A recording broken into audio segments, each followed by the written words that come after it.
Hello दोस्तों, जैसा कि मैंने अपने प्रीवियस वीडियो में सीटेट की मैथ्स की स्ट्रेटजी और इंग्लिश की स्ट्रेटजी की बात करी थी। आज मैं आपसे तीसरे सब्जेक्ट ईवीएस की बात करती हूँ, इन्वायरमेंटल साइंस। ईवीएस जो 3 to 4, 5 स्टूडेंट्स होते हैं, 3 क्लास के 4 क्लास के आई मीन प्राइमरी स्टूडेंट्स जो होते हैं, उनके लिए हम लोगों ने पर्टिकुलर साइंस या फिर एसएसटी या फिर हिस्ट्री ये सारे सब्जेक्ट्स नहीं रखे हैं। इसलिए नहीं रखे क्योंकि जो छोटा बच्चा होता है उसको ये चीज नहीं पता होती कि हिस्ट्री क्या है, ज्योग्राफी क्या है या साइंस क्या है। वो जो छोटा बच्चा होता है वो हर चीज को संपूर्ण देखता है, होल देखता है।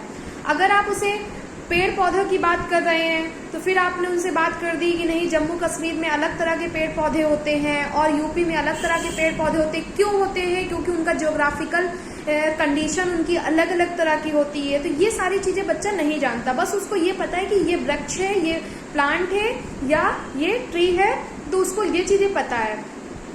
इस वजह से जो 3, 4, 5 है वहां पर सिर्फ बच्चों के लिए ईवीएस की बुक रखी गई है, जिसका फुल फॉर्म होता है इन्वायरमेंटल साइंस।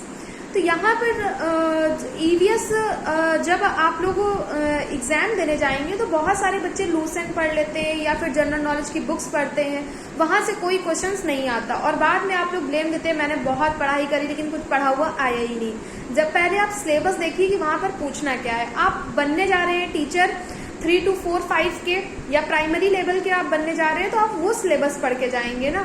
तो इस वजह से मैं आपको बुक सजेस्ट करूंगी। एनसीईआरटी की बुक्स आती है 3, 4, 5 क्लास की, ईवीएस की आती है, हिंदी में भी आती है और इंग्लिश में भी आती है। आप जिस लैंग्वेज पे कंफर्टेबल हैं आप उस लैंग्वेज की ले लीजिए।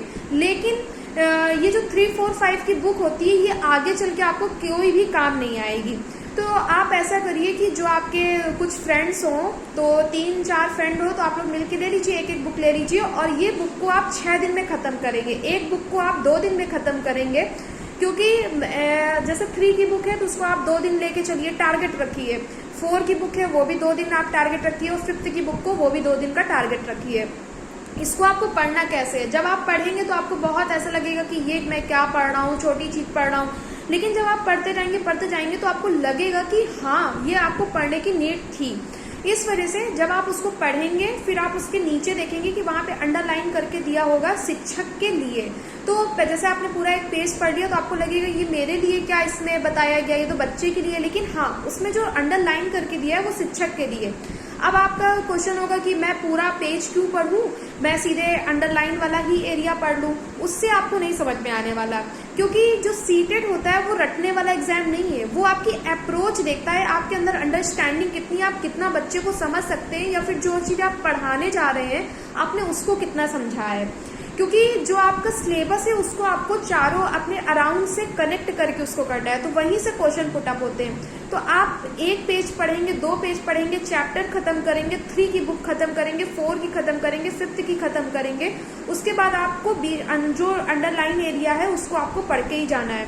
और जब आप पढ़ेंगे तो बीच बीच में टिक करेंगे, क्योंकि जो आपकी ईवीएस की बुक है वो 6 थीम पर बेस्ड है। 6 थीम्स मतलब जैसे सबसे पहले हम लेते हैं भोजन। जैसे आपने बचपन में सुना होगा रोटी कपड़ा मकान, तो रोटी से आशय हमारा भोजन से है, क्योंकि हमारा जो भारत है या फिर हमारा जो पूरा ग्लोब है, पूरा वर्ल्ड है, तो सबका जो ज्योग्राफिकल एरिया अलग अलग है, तो सबका खान पान अलग है। क्योंकि कहीं पर बहुत ज्यादा सर्दी है, जैसे जम्मू कश्मीर में बहुत ज्यादा सर्दी है, तो वहां का जो भोजन होगा हम कुछ ऐसा भोजन खाएंगे जिससे हमें थोड़ी सी गर्मी मिले, तो जिस तरह से हम वहां के वेदर पे रह सके। फिर अगर हम केरल पे रहते हैं तो वहां का ज्योग्राफिकल एरिया है, वहां का वेदर अलग है, वहां पर आपको नारियल सबसे ज्यादा मिलेगा। तो वहां पर जो नारियल सबसे ज्यादा मिल रहा है तो नारियल के तेल से बनी मछली वहां पे फ्राई होती है।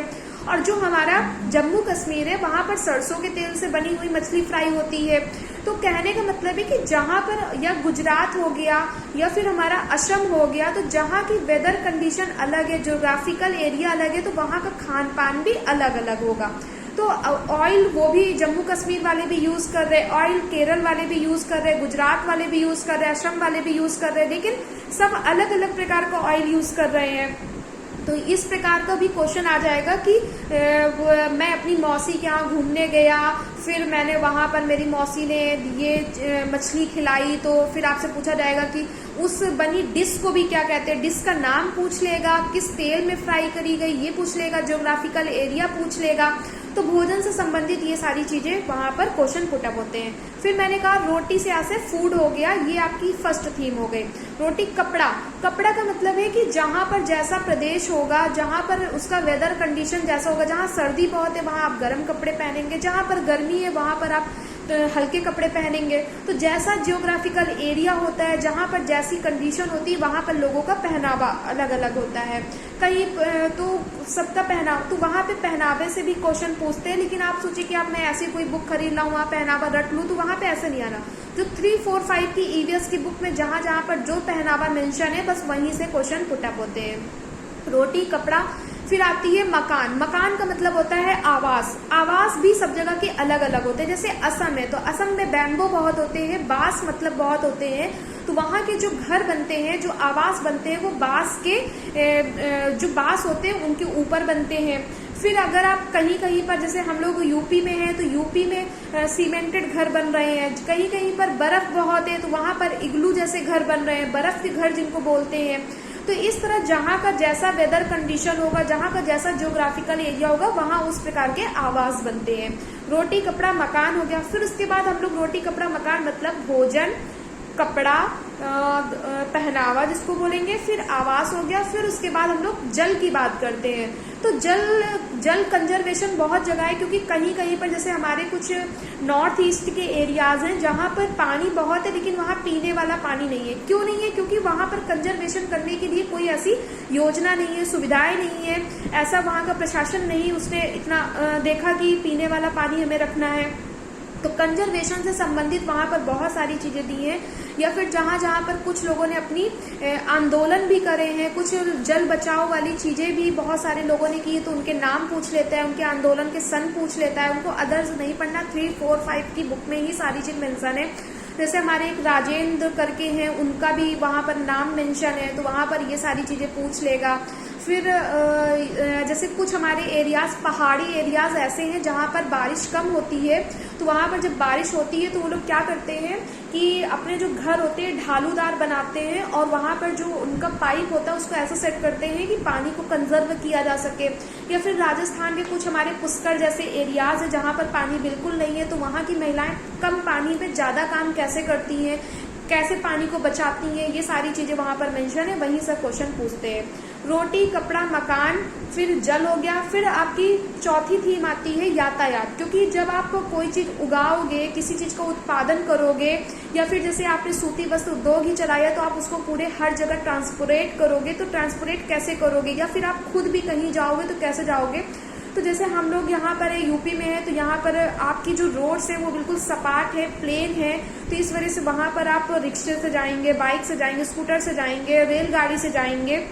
लेकिन जैसे हमारे पहाड़ी एरियाज है तो वहां पर तो रोड नहीं है, तो इसका मतलब है या तो वो पुल से जाएंगे या फिर अदर चीजें हैं, जैसे ये सारी चीजें भी वहां पर पूछा जाएगा कि कहाँ पर पुल सीमेंट का बना है, कहाँ पर पुल लकड़ी का बना है, या फिर कहाँ पर पुल लोहे का बना है। तो ये सारी चीजें वहां मेंशन है, वहीं से क्वेश्चंस आते हैं।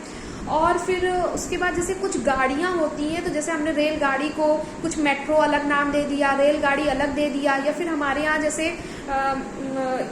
वो चलता है, ट्रक चलता है, तो ट्रक को हमने बहुत ज्यादा सजा दिया है। तो कुछ ऐसे भी चीजें वहां पर बताई गई हैं कि उन ट्रक को सजाने के बाद उस ट्रक को उनकी भाषा में कुछ बग्घी वगैरह कुछ बोलते हैं, तो उस वहां से भी क्वेश्चन आते हैं। ये आपके यातायात से आ गए। फिर आपके आते हैं पक्षी से क्वेश्चन आते हैं।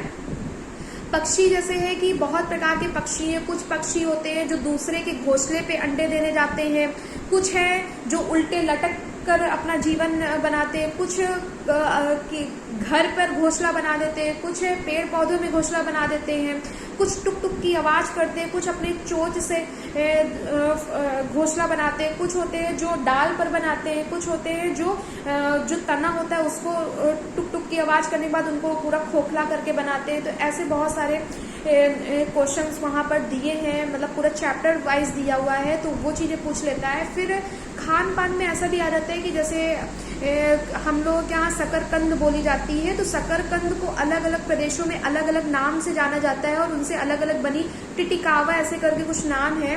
तो इस तरह के भी वहाँ पर क्वेश्चंस हैं, चैप्टर हैं, फिर उससे क्वेश्चन से पुटअप होते हैं कि इस फल को टिटिकावा नाम कहाँ किसको बोला जाता है, किससे संबंधित है। इस तरह से भी यहाँ ईवीएस के क्वेश्चन पुटअप होते हैं।